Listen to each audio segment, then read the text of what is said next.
afternoon from Universal Orlando Resort. We're here tonight for the opening night of Halloween Horror Nights. Very exciting. Very ominous clouds behind us. It wouldn't be an opening night without a storm. We brought our raincoats. We're gonna be totally fine. We got this. Right? So we are headed in tonight to do a private RIP tour. And if you're not familiar with RIP tours, this is a VIP tour experience where they will bring us directly to the front of the line of all the houses. And we get a little bit of food, we get a little reception. We also have a tour guide who's gonna give us a lot of really cool facts and trivia. I'm super excited, I cannot wait. Yeah, and if you guys were here with us last year, we have the same tour guide that we had last year, C-Word. So I'm very excited. We requested her specifically because she was so good. So let's go in and get checked in. We're gonna check in just kind of right over there, but I wanted to show you all the big crowd gathering already before Halloween Horror Nights opens. Right now it is about 5 o'clock. So this is where you would check in for any sort of VIP tour, which an RIP is considered a VIP experience, at the Universal Studios Administration Building. Right here in between, this is guest services and this is ticket sales over here. So that's where you check in. Off to the right, just as you get past the arches. 5:30 hit and they started the Halloween Horror Nights music. Shout out to Horror Nights for playing some Psychobilly before we head inside. So we came upstairs in that building, and this is where you meet for the private RIP tours. If you're here for a group RIP tour, they meet downstairs. So right now we have the ability to come out and see the crowd waiting to get in. And hopefully we'll be able to see some of the opening ceremonies. I think let this be known that if you want to, yeah, look at that, everybody's waving. If you want to get in a good spot in line, come at like 5:30, because getting closer to 6, the line is all the way out past the arches.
Running.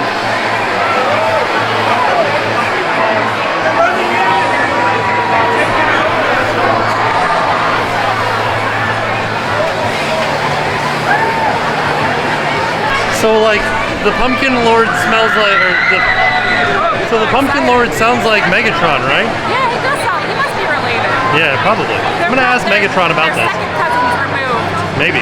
Removed. So who's in your sweet spot? For me, I think it's the Pumpkin Lord, and then you. Okay. And then... Mine's Michael Myers. Just only him? Yeah, we're best friends. I'm not even in it? No. You're taken out of mine. Ah, just kidding, you're in it. All right. I'll tell Mike that he's out of it. No, I want to be in it with him. Oh, okay. And then maybe the Weeknd, too. Oh, yeah, yeah. And then at least one bug from the bug house. Yeah. Not a whole bunch of, but just one. So that was the opening ceremonies. I figured it would be easier to kind of show it rather than try to explain it. Basically, it's like welcoming the crowd into Halloween Horror Nights for the night. And that happens every night around 6 o'clock-ish. Whenever they've gotten the park clear and they're ready to open up the gates for people to come in, they do the opening ceremonies. I also wanted to point out something, that we are doing a private RIP tour that houses 10 people. You can bring 10 people along with you. And if you split that amongst 10 people, we are paying about $330 per person, not including admission into the event. So we got what is called a frequent fear pass, which will get us in kind of like Thursdays and Sundays and Wednesdays. But as it turns out, if you have 10 people and you're splitting the cost amongst 10 people, doing a private RIP tour is more cost efficient than doing a group RIP tour, which is priced per individual, and they split you up into groups based on how many people they have downstairs. Like, you don't get to pick your group. That one tonight was about $370 a person. So it is more cost efficient if you can fill all 10 spots on a private RIP tour. But if you don't have 10 people, you don't have 10 people. You know what I mean? So just wanted to kind of explain a little bit about the money. Also, don't forget to tip your tour guides at the end of the night, because it is a tipped position. So let them know how good they did. Everybody's heading into the event now.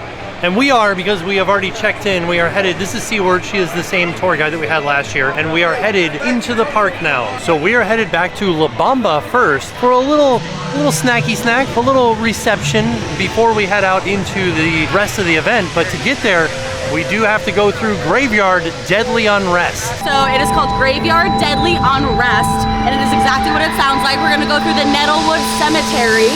And it's all of these souls that need to be put to rest. But in order to do that, they need our souls as well. And they're looking for these two winged reapers, Death and Sleep, to help them finally go to rest. It's been long, long abandoned. So we're gonna see if we can help them out, because we're such nice people. I can see him from here. Is he winged? Does he have wings? Oh, way over there. Yeah. Is that Sleep? Because I need that.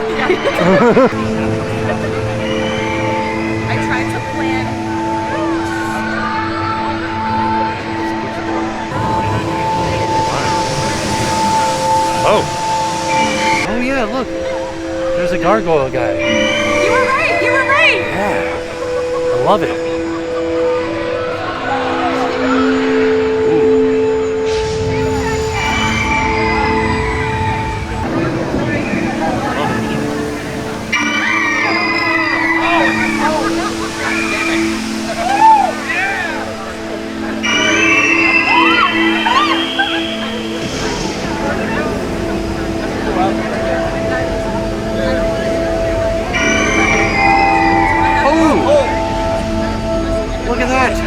So we found out the stairs are for the stages. They move the stairs over. Oh my goodness, look at all these faces on this guy. Right? Little teeny tiny guys.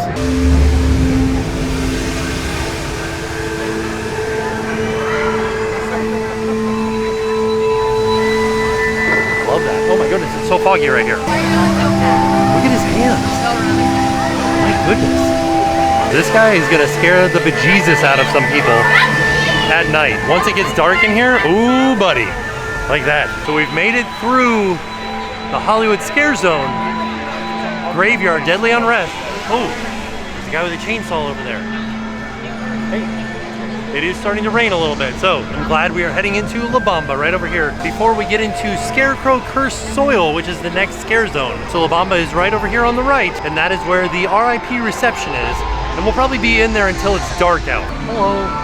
He's just like welding. He's trying to do some welding. I don't know. We'll find out by the end of the night. So we've got a section where we can get some snacks, and I like this. Universal Studios Class of 2022. This is from Grad Bash.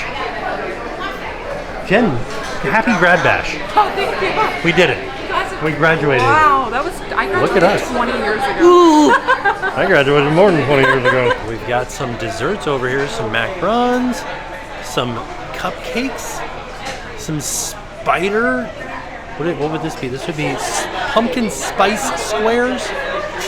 Some ghostly sugar cookies. Ooh, spooky. I like that. This one's called a chocolate cauldron cake. We've got some vegan quinoa and hominy chili. Some scary beef sliders. I'll grab a couple, or at least one of these. Let's see. Oh, a brand new pizza fry just came out. I'm having a hard time with my sliders. They're all stuck together. Got some Nashville hot chicken. I like that. We're gonna see, this is normally spicy in the park, like super spicy, so I'm excited to give these a try. See how spicy they are. We've got some mac and cheese, some roasted cauliflower, and then we've got spicy fried zombie brains. Okay. All right, they have switched the signs. Now they say RIP tour. It's the hotel directory. I like it. It's a cool looking design. Oh yeah, it kind of looks like a hotel in here. Like, here's the reception desk. Very cool. I like this. These are somebody's taxes, maybe. And then we've got some mail back here. Oh, and then some keys.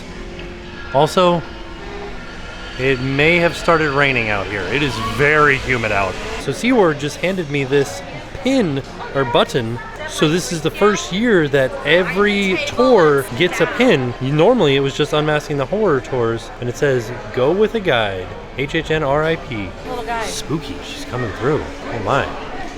She's got a ghost. Enjoy your Halloween festival. Ooh, I like this. This reminds me of Oz. Oh, I like his teeth. Yeah. Yeah. It's a cool man.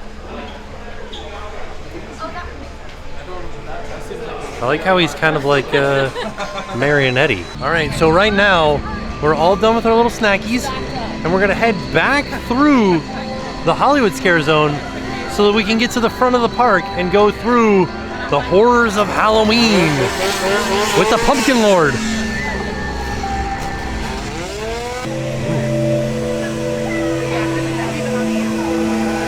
Love it.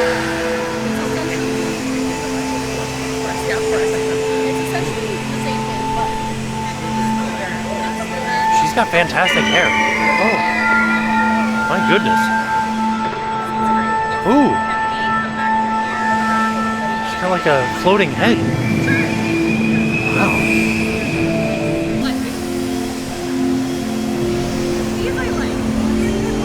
Oh no, look at, she's praying.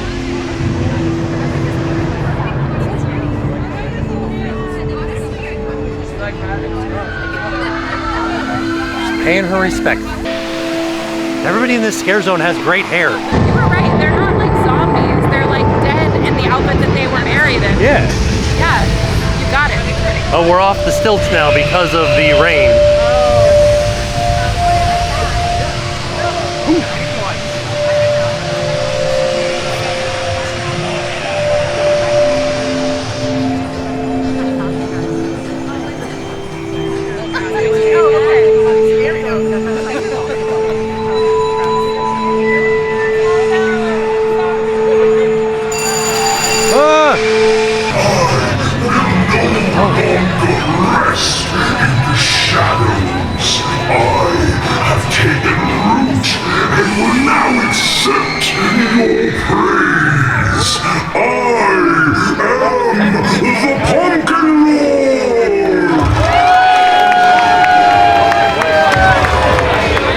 Did want to also point out real quick, the entrance to Hellblock Horror is up here. So it's the horrors of Halloween. The Pumpkin Lord, as you just saw, he's kind of like parading over and watching over his like fields of vines over here. So there's 310 pumpkins in this scare zone, correct? And he's got all of his denizens kind of patrolling and looking out for the goodness of Halloween. Holy cow. I'm from Argentina. Oh, thank you so much.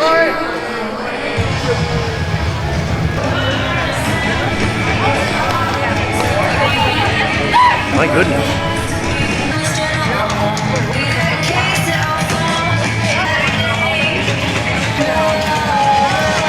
There's like all kinds of crackly noises up here.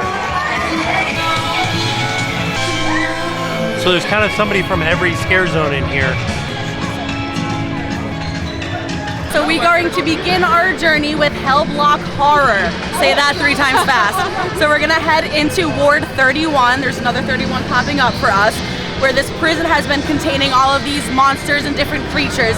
Some of them you might recognize from events past, but there's been a problem. There's been this like powerful core at the center of this prison, and that's what's been holding all these monsters captive all this time.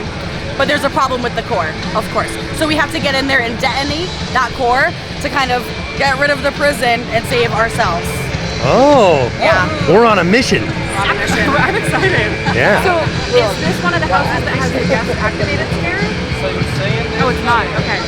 I thought maybe that'd be the detonator. Oh my gosh, that'd be so fun. Yeah. Okay. Oh, you're talking about guest activated triggers? Yeah. You need to save the planet. I'm like, hire me. I got good ideas. You should do it. All right. I won't be going in this one. I'm going to meet you at the end. But you'll have to tell me all about it. Okay. I think there's going to be prisoners. Don't worry, I'll detonate everything for you. Or do it for me. All right, I'll do it for you. So we just got out of Hellblock Horror. Super fun. There were a lot of very dark moments in there. So if you are concerned about not being able to see where you're going, That's gonna happen in this house. There was just one hallway that was just completely pitch black that you were walking through. A lot of throwbacks to a lot of different monsters from previous houses. They said we saw a tooth fairy, we saw a yeti, we saw the aliens. I don't remember whether they're from the big tall aliens with like invasion. And there were a bunch of stuff that like I didn't quite recognize, but I could see that they would be from previous like haunts or houses or scare zones. Did you detonate the thing? There was somebody in there detonating, and he said, "It doesn't matter, we're all gonna die anyways," and he hits it, and then you go through a tunnel, like a hallway, and all these lights were flashing like it was the detonation. Oh, okay. And then I think there was supposed to be one more scare, but I didn't get it. Oh, no. So, now we're headed to another house. We're gonna do a show of hands. How many of you have seen the original 1978 film Halloween? Like, so excited. Okay, all right, no. All right, cool.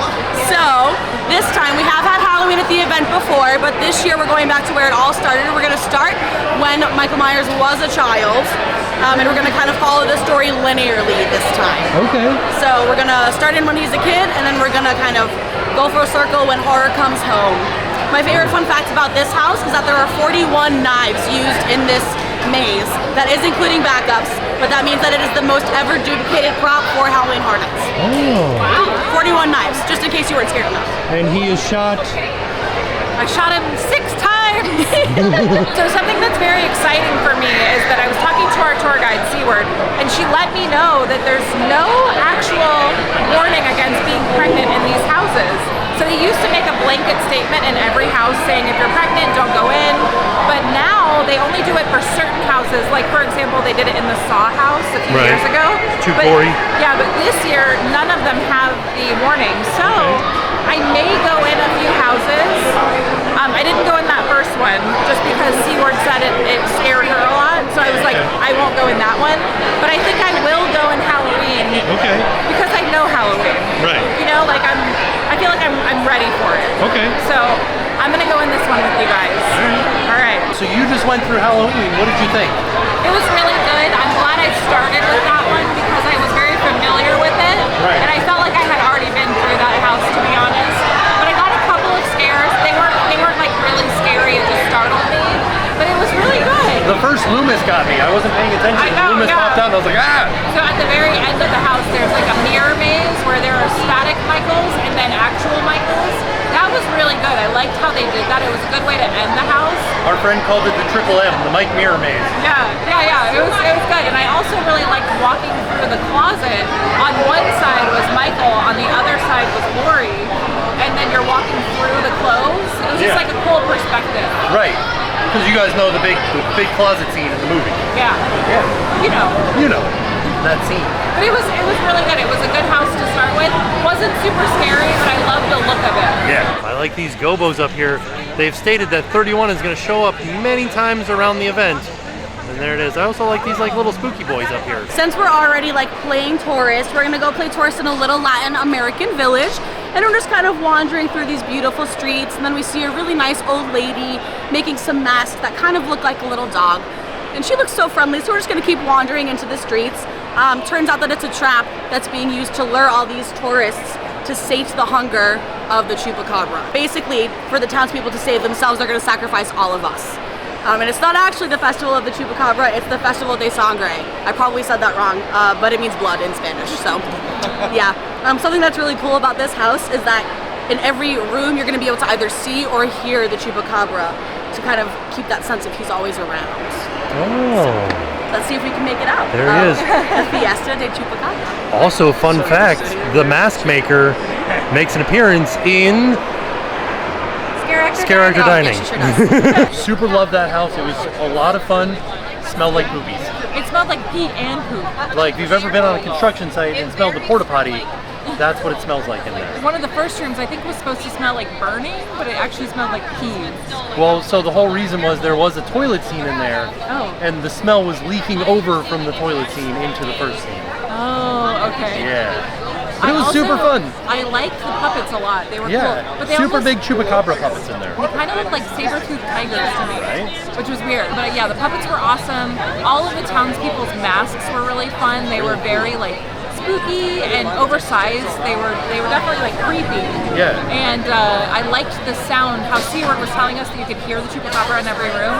I liked that sound. It was almost of like somebody chewing something bloody. Yeah, something chewing on something hard. Like a dog chewing on a bone or something. But it had like a moist, bloody sound. A little moist in It there. was very like it got all of your senses, you know. Also, and it was a beautiful house. Yeah. One of the coolest effects I've ever seen. There was a body laying on a slab, and then the body just shoots away. And I thought that was really cool. Like it got dragged away by something large. The chupacabra got him. The chupacabra. But we made it out alive. Yeah. Good news. So I think we are going into Dead Man's Pier Winter Wake. So, how many of you were here for Halloween Horror Nights 26? I feel like a good portion of you. Beautiful. Yeah. So, in that year, we had a scare zone called Dead Man's Wharf. It was in the San Francisco area. This is a sequel. She's so excited. This is a sequel to that scare zone. Yes. So this is Dead Man's Pier Winter's Wake. So we're traveling to New England. So I feel very at home in this house. It's a little seaside town, an abandoned pier that everyone's forgotten about. So essentially, you have the captain's widow, who has long passed. She is a ghost now, and she's kind of playing this song on her violin and calling all of these fishermen back to kind of attack everyone that forgot about them in their pier. Yeah. This one is like chock full of references. So if you stand out, we're gonna head in, and you're gonna see like a bar with a spooky fisherman guy, technical term. There's gonna be a corkboard on the right-hand side. You will see a Jaws reference. It says something about quince. You will see, if you were here for Halloween Horror Nights 29, we had the Depths of Fear house with the mouth brooders. There's a picture of mouth brooders in there. You will see a boat named Rita, which is a reference to the creature of the Black Lagoon. That's going to be towards the end. And then the very first boat that you see on your left is my personal favorite reference. It says Spencer. It's kind of hard to see. That is named for Rick Spencer, who passed earlier in the year. He used to be with Universal Creative. So that's just a little tribute to him.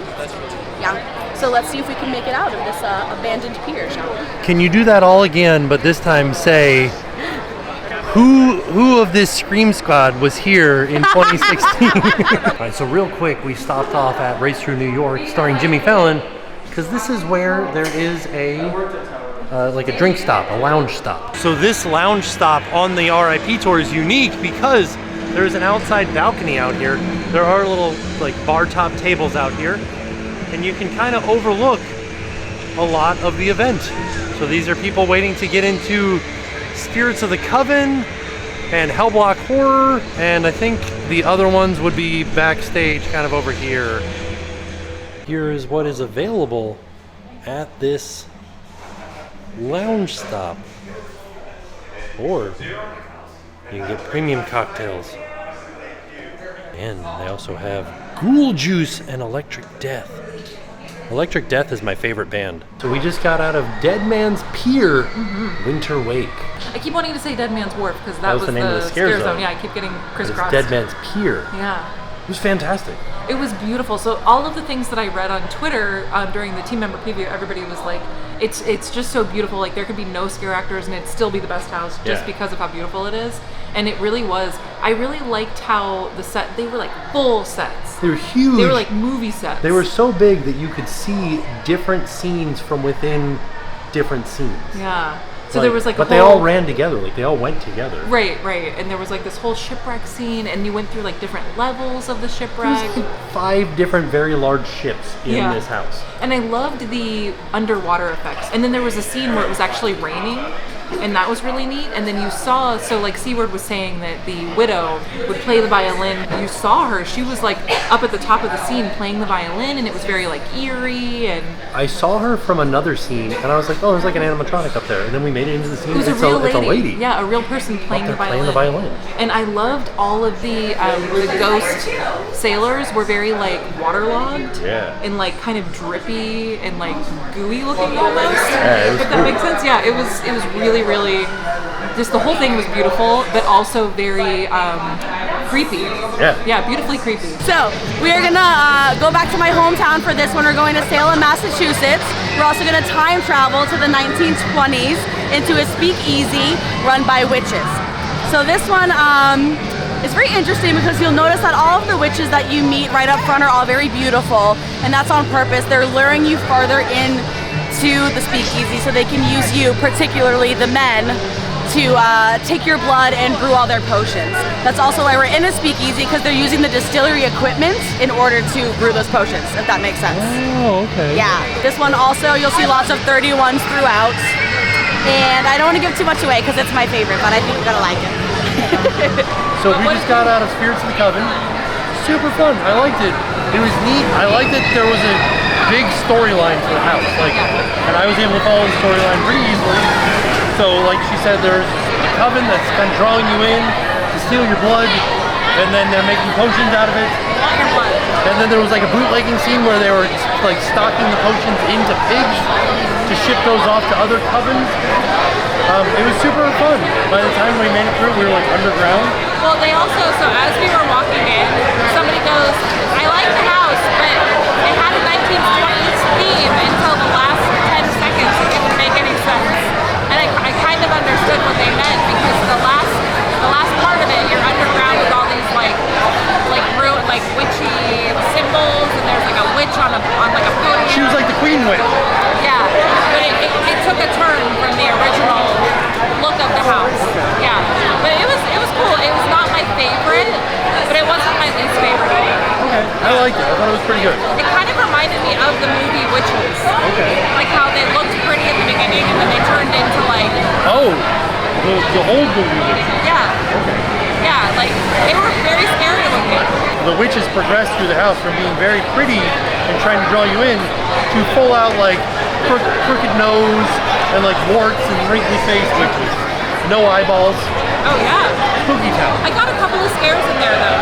There were some good scares. Okay. Yeah. On to the next one. If you look in the distance, you can see Ghoulish, the Lagoon show happening. The next scare zone featuring ew. So we're gonna go back to 1954 for the scare zone, into an unnamed New York little town. It's the annual Halloween parade, because a lot of our things happen on Halloween this year, like our scare zones in our houses. So it's the annual Halloween parade. This year it is sponsored by Major Sweets. And he has provided all the candy, and all the kids are of course eating it. And once they consume it, there's a big shift and they turn into murderers. Super fun, yeah. So there's a lot of cool things about the scare zone. So my biggest fun fact is that all the floats that you'll see are made by Kern Studios. They make all of our Mardi Gras floats, and then also like the real Mardi Gras in New Orleans, they make their floats as well. And then all of the characters' costumes are meant to look like homemade, because in 1954 people still like homemade their Halloween costumes, you know. You'll notice that all of the victims, especially the men, are wearing hats, because in the 50s men would wear hats on like daily basis. And then my number one favorite is that all of the characters that we're supposed to have come off of the floats are all inspired by candy. So we might see Miss Treats, who has a pink wig that looks like cotton candy. So let's see if we can survive Sweet's revenge.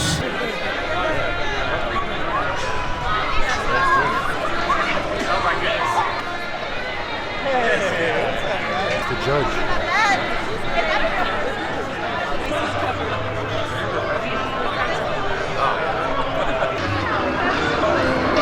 What a treat! Our sponsor, Major Sweets, is here with our mayor! Wow! Ladies and gentlemen, our mayor is giving Major Sweets the key to the city! What an honor! Oh, and in return, Major Sweets is giving the mayor's kid a chocolate bar! Wow, folks!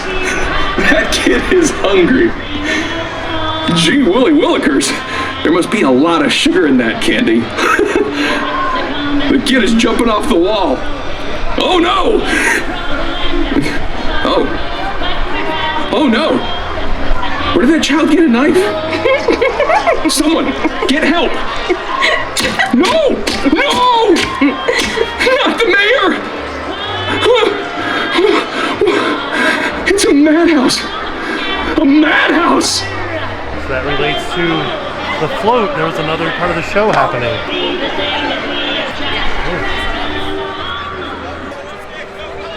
Amazing. So there was a show happening over here with the mayor and Major Sweets. Oh no. Thank you. Oh no. Not looking so good. He didn't make it out of this one. I think that's the... Oh look, he's coming back to life. Oh no.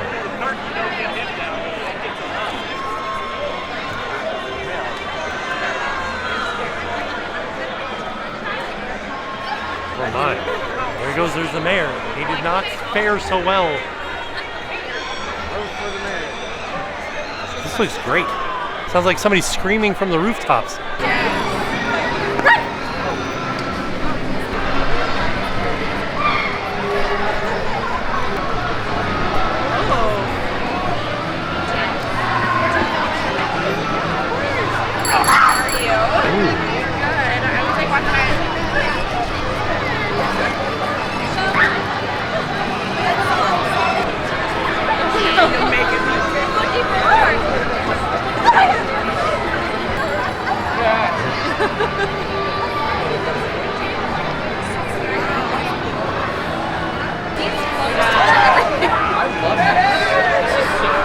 Oh my, goodness gracious. I need to see this robot.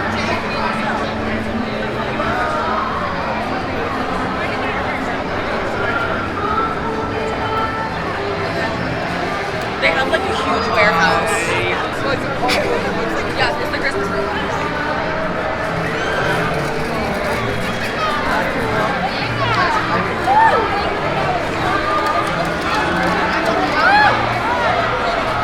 They have a foot?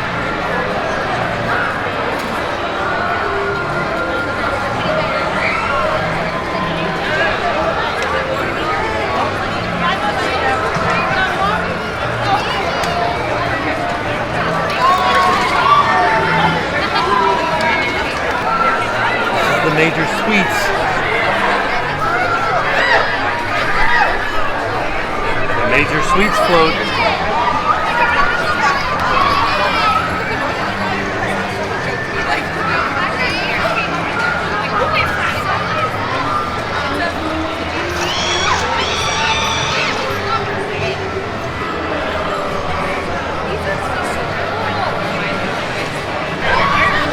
Were you just dancing? I think so. I don't know what I was doing. I think he was dancing.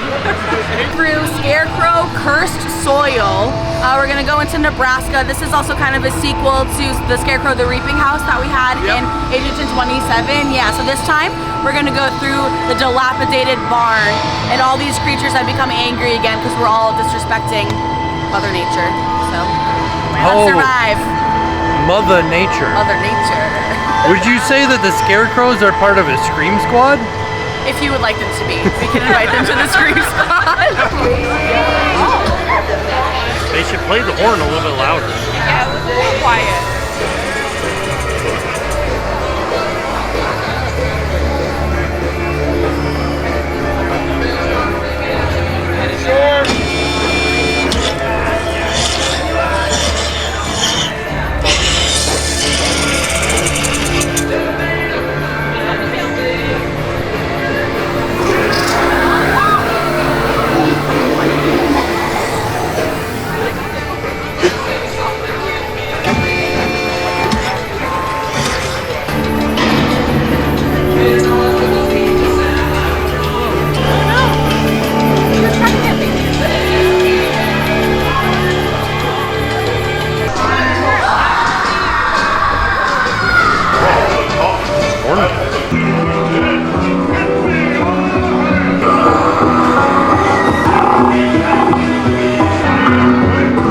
He's got to go to the bathroom. We should let him have his own little privacy there. Oh. Oh, he's going back to business. So just as an FYI, there are roaming hordes of chainsaw scare actors this year. We're in Springfield, and there's some chainsaw people walking around. Oh no, he's right behind me, isn't he? Yeah. My daughter will Yeah. die. We watch you guys all the time. And was like, We've made it back to where the tent houses are, and there's a new like elevated ground here. That's lovely. It's very soft and squishy. it feels nice on my feet. Hurt really bad right now, and it feels very nice under my feet. And this is to prevent flooding. So when it rains, it pours, and this helps prevent it. Oh, back onto the asphalt. Oh no. What the heck, this is hard. I know this one we've had some much anticipatoriness and a lot of questions.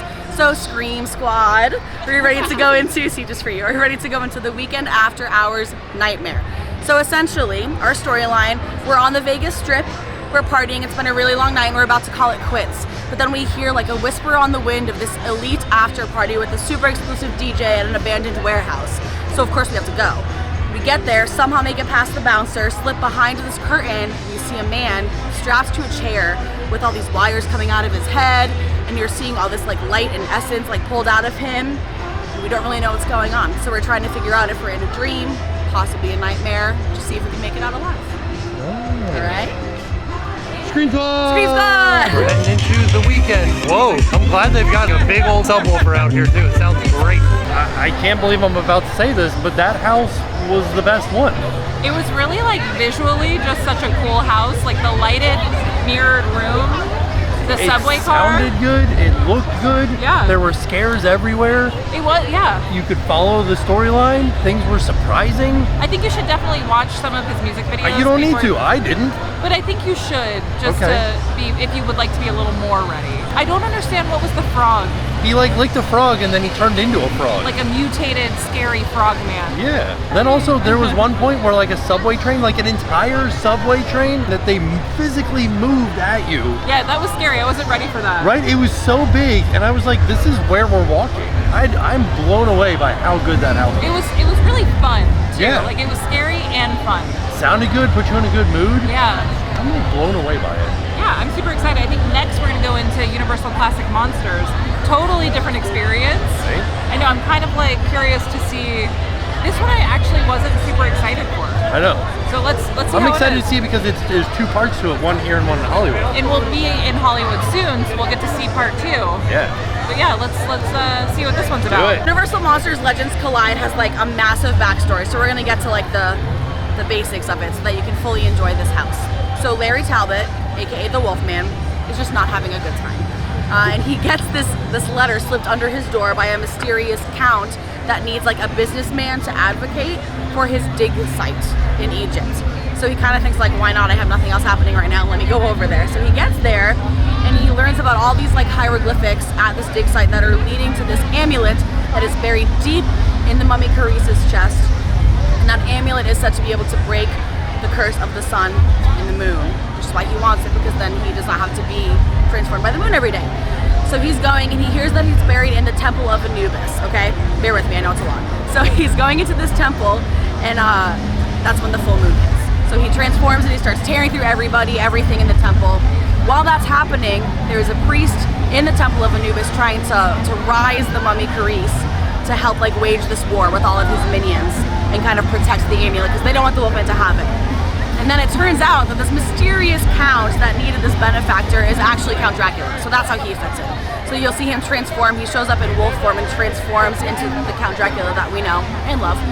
And it is set to be the battle royale of monsters in Universal Monsters Legends Collide. Okay. And then at the end of it, all three of them form Scream Squad! There it is. If you are not on an RIP tour and just waiting in line, this video up here just kind of shows you what's happening. Here's the backstory of the house. We're going into Universal Monsters Legends Collide. So first off, I got the most scares out of any house in that house. I got the Right. most scares out of that house. And they weren't like I didn't get like so scared, but I got the most kind of startled. I think the big discernment between being scared and coming to Halloween Horror Nights is you've been enough times that the only thing that's happening is people are like if I jumped out from behind a wall, you would Yeah. get the same scare that you're getting I'd be like, here. you know what I keep doing is I keep clutching my pearls. I keep going, oh, Yeah. oh, that's like how I get, Oh I my. get scared. That type of thing. No, literally, like every time I was just like, oh, and I'm like, oh, there's a scare. Yeah. Yeah.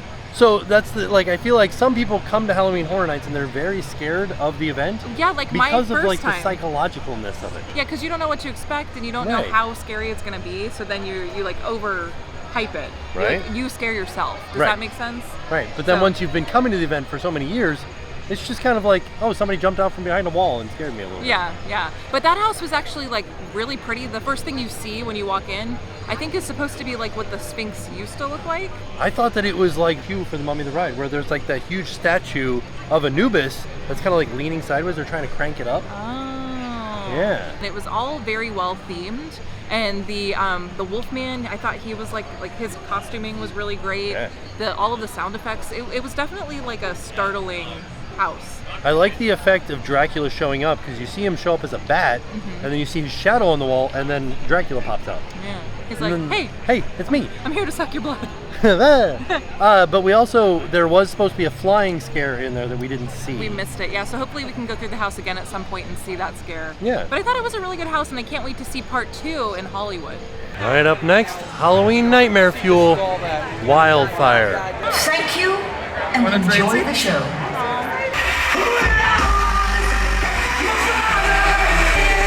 I like the show a lot. Fun to watch, scary at times where there was things like people up in the ceiling, dancing around, jumping around, hanging from things, fire everywhere. Kind of like magic tricks too. A lot of really good music, a lot of really good dancing. Like, I don't know, it was a very, very enjoyable show. A lot of neat effects, so nice work everybody. The Descendants Scream Squad, the Descendants Scream Squad of Destruction. There you go. So essentially, this one is like been described as the cousin of Seeds of Extinction from Halloween Horror Nights 28, like the long lost cousin. The air has become poisonous to breathe, so those that are trying to escape and survive are going down into the New York like old subway system, and that's where they're trying to live. And they kind of start out as survivors, and then they move into like cannibals, and you'll see they have all kind of like crude weapons with like found objects, and then from there they kind of just turn into like animals. We call it devolution, like instead of evolution. So you'll kind of see what the crust of the earth looks like, and we'll try to make it out alive. There's a truck out front with all kinds of solar panels on it because this is the apocalypse. Welcome to the apocalypse.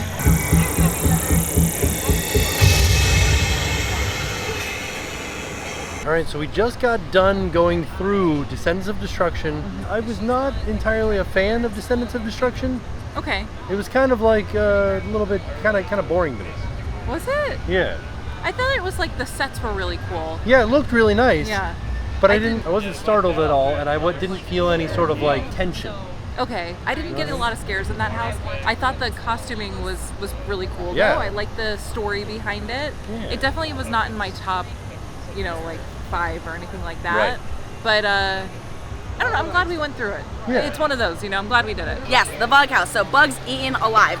This is, for me, and I'm sure I've talked to you guys about this before, Slaughter Cinema from HHN 28 is my favorite house of all time, and this feels like, to me, the cousin of that one, just with the kind of campy vibes. So, I'm going to start by telling you, in this house, there are 37,561 bugs.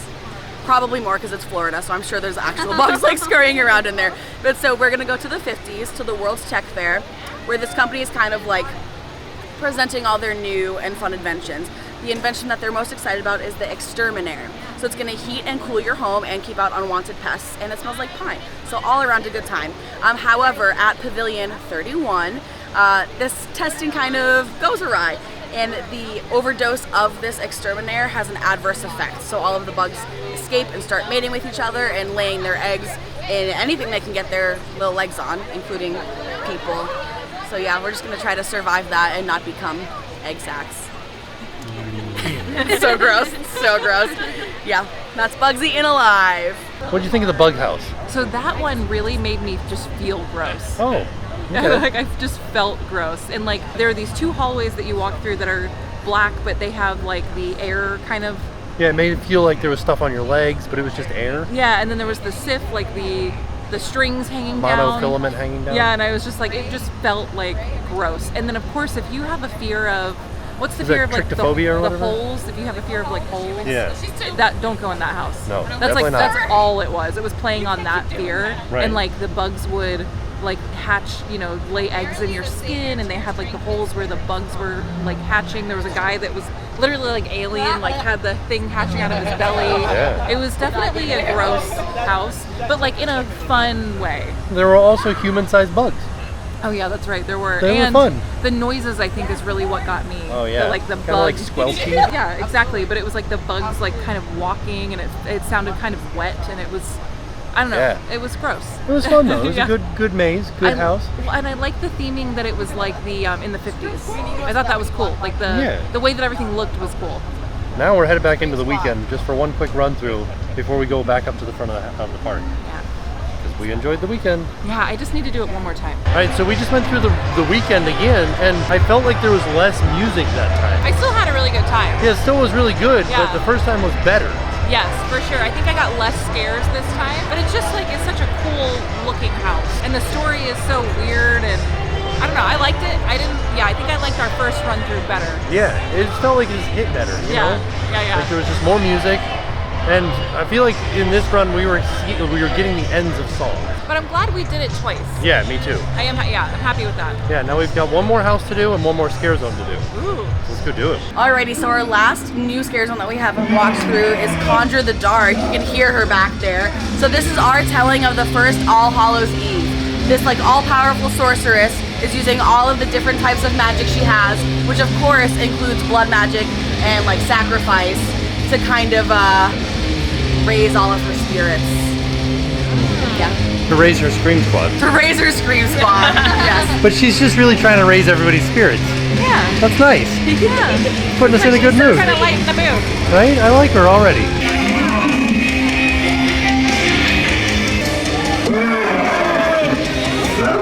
That was fun. Prepare, for I conjure beings from the darkest planes of existence. First, I conjure the exalted ones, my pillagers of darkness. The bloodshed shall soon commence, my royal titans. From within the deepest trenches of the void, I summon you to bear witness as I conjure the dark. She said the name of the scare zone. The crimson that will flow ensures my legion's power will grow. This unsoiled blood shall be our vitality.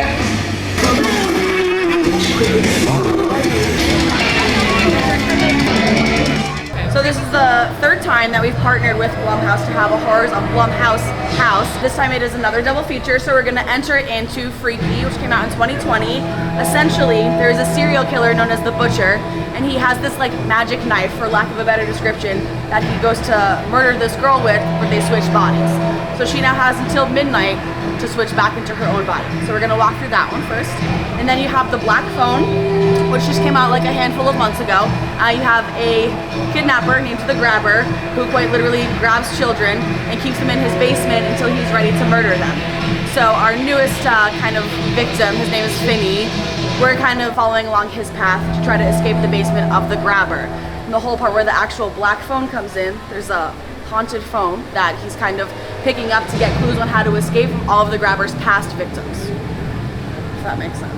It's like a spooky scream squad. A spooky scream squad. Yes, it's a ghost scream squad over the phone. Long distance scream squad. The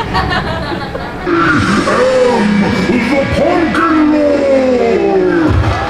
You think of this night, Higgins? Terrifying, isn't it? Bring me more Halloween, more power. So, we're actually outside of the event right now. We came out of Universal Studios, but we have not yet told you what we thought about the Horrors of Blumhouse. So, what did you think? For me, and I hate to say this, but it kind of felt like an afterthought house for me. Okay. I think just because of the way it was laid out, it felt weird going into it. It felt like I didn't like the location of the house. Okay. Like going through a line of the ride, and I know they've done that before in the past, but this time it just felt strange. Okay. And maybe part of that is because we didn't watch the Black Phone. I think so. Yeah, but so what we'll do is we'll watch the Black Phone, and in a future video Probably watch Freaky again. I mean, I feel like, because we saw that, and I feel like that made total sense, and the Black Phone made sense as well. Okay. Like the way that they just kind of like went through the storyline. I think it was more so the location of the house. Okay. And that it was kind of disjointed because you like walked outside to then go into the Black Phone. Right. You know Like what the I mean? house ends in the middle and then starts again. But it also felt repetitive. Okay. So I think that was probably the number 10 house for me. I'll agree with that. But all in all, it was a fantastic night. The RIP tour was fantastic. Seaward was great. Yes, like honestly, if you're coming to Horror Nights and you're looking for an RIP tour guide and you want to request Seaward, do it. Right. She's amazing. She gives great tips, lots of really cool trivia. We learned so much about the houses that we wouldn't have known otherwise. Right. And she's just fun. Yeah, she's super fun. Yeah. Part of our Scream Squad. She is. But now it is going on 1:40, so it is very late in the evening time. Oh my gosh, Mom and Dad are tired. Right? My dogs are barking, as they say. My feet are hurting. It was so much fun, though. I feel like this was such a great way to kick off the Halloween season. Yeah. The more spooky Halloween season. Oh, what did you think of the scare zones? That's a good question. Oh, I loved the Major Sweets one. What is it called? Sweet Revenge. Loved that one. I actually really liked the witch one. Oh, okay. I liked that they had like the little show. Okay. I thought that was a good way to kind of like amp up that scare zone. I thought all the scare zones were great though. I really liked Graveyard Deadly Unrest. Yeah, it was good. Yeah. It was fun. It was very elegant. Yeah. And like it was a cool twist on a scare zone because it wasn't like super scary. No, but I did the statue guy got me. Yeah. So, what did you think of the harvest one? It was corn. It's corn. It was good. Yeah. So all in all, a fantastic night and happy Halloween. Thanks for hanging out with us. Yeah. So thanks for being part of our Scream Squad. Yes. So all in all, a fantastic night. And with that being said, we are off. We'll see you all tomorrow. Nice.